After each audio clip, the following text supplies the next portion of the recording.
Today we're going to talk about penile girth procedures, in particular complications.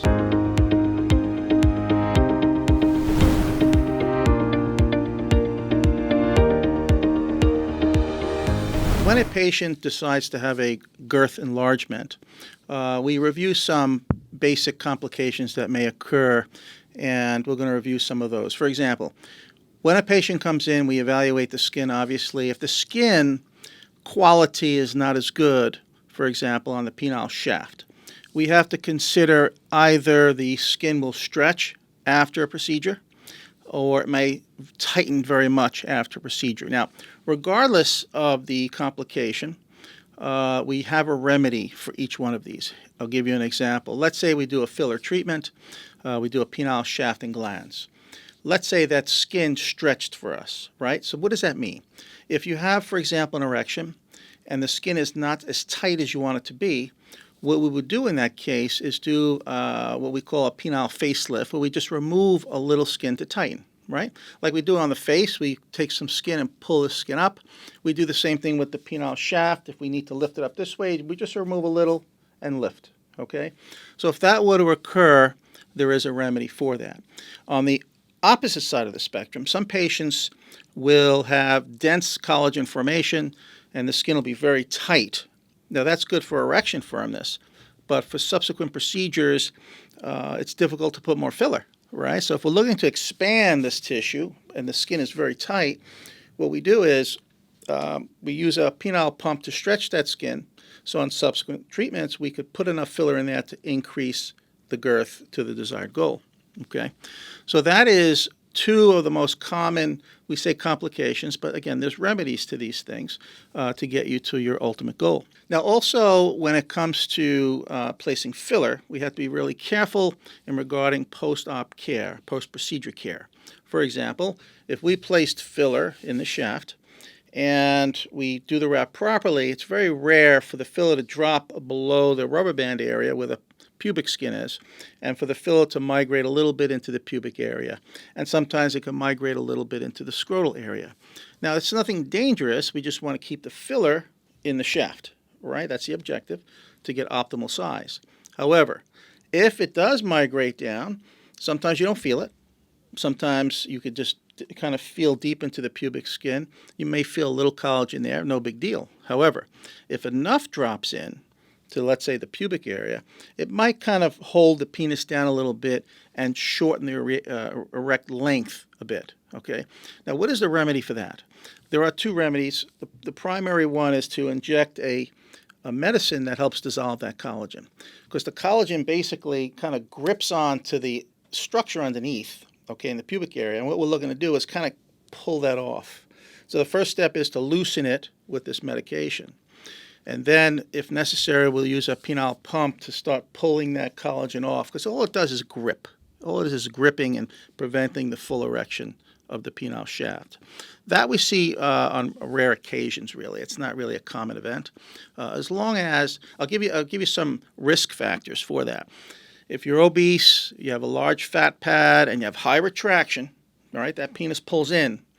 That's a challenge, because you have to be really careful and watch your posture, because everything is trying to push that filler out, right? You have the penile contraction trying to push that gel into the pubic area.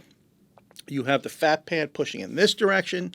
So you have a lot of sources of pressure on the penile shaft that could shift the gel itself and so forth.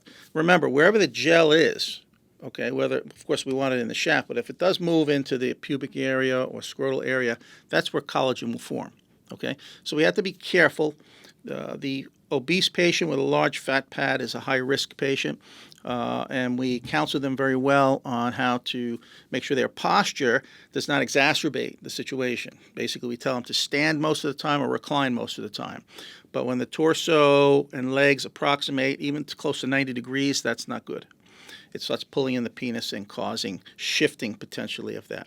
Again, that's for the overweight primarily, okay? The other minor issues would be if filler shifts a little bit, where you might have a little irregularity. That we like to address on a second treatment. Okay, so let's say the shaft is not exactly tubular like one area dips in a little bit, maybe another area kind of kicks out a little bit, concavities and convexities. These can be addressed on a second treatment. That's why I recommend doing more than one treatment, because again, this is living tissue, right? This is artwork. It's like sculpture, right? It's like a sculpture or sculpting. So when we place in that filler, we try to put it in as balanced as possible, but then we need to wait until the body forms collagen, right? So while that process is occurring, you're not laying in a bed for 30 days and remaining still, right? If you were able to do that, sure, it would be absolutely perfect. But we're not asking patients to do that. It's not practical, okay? So the bottom line is we try to keep a good wrap on there, observation. If we have any minor concavities or convexities, we instruct patients how to deal with that. But if it forms that way, we usually correct it on a second treatment. Okay, so that's how that works. The other issue regarding any side effects or complications would be if you have a minor skin breakdown. Okay, for example, when we put filler here, the body's going to initiate an inflammatory reaction, right? This is what we want. We're exploiting this reaction to lay collagen down. However, sometimes the skin cannot handle it very well. So you have a little skin ulceration or skin sore.